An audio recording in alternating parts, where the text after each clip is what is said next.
मेरे खांदे को लगाओ। ये गणेश गणेश एक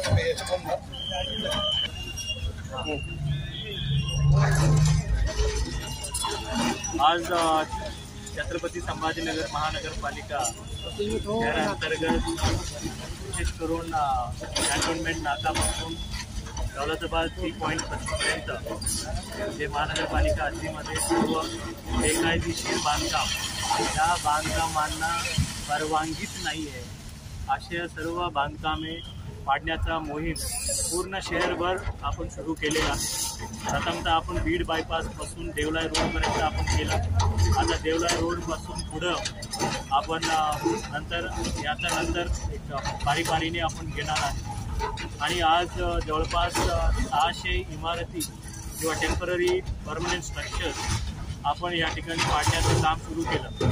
आज माझ्या बाजूला मिस्टर बाबूलाल महापुरे साहेब आहेत। त्यांचं बेकायदेशीर बांधकाम त्यांनी 5-6 महिन्यापूर्वीच त्यांनी बांधकाम केलं होतं, परंतु दुर्दैवाने त्याला मला तोडावं लागलं। जर ते परवानगी घेतला असता ते त्यांचा एवढा नुकसान झालं नसतं।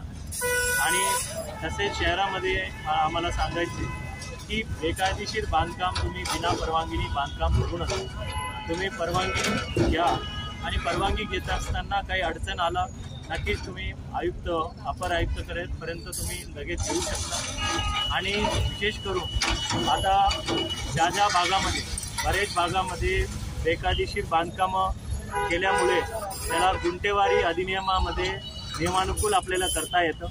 31 डिसेंबर 2020 पूर्वी जे काही बांधकामं उभे आहे त्या सर्व बांधकामं जर ते नियमानुकूल करता येत असेल, म्हणजे ज्या ठिकाणी रस्ता नाही आहे, गार्डन त्या भागामध्ये येत नसेल, त्या गुंठेवारी आम्ही करू, जेणेकरून लोकांना पाडापाडीपासून आम्ही त्याला थांबवू शकतो। माननीय न्यायालयाच्या आदेशामध्ये सुद्धा हेच सांगितलेलं आहे, ज्या बांधकाम नियमानुकूल करता येत असेल त्या बांधकामांना लोकांनी 7 दिवसात अर्ज करावा आणि ते नियमानुकूल करता येते। आजही मी बरेच इमारती, बरेच हॉटेल, लॉन्स जे बेकायदेशीर होत्या आणि त्यांनी गुंठेवारीमध्ये नियमानुकूल करण्याच्या अनुषंगाने जवळपास 4-1 प्रकरणं त्या लगेच इमिडिएटली त्यांनी एक ॲडव्हान्स चेक म्हणून त्यांनी दिलेला आहे, त्याला आम्ही त्या ठिकाणी थांबवलं आहे।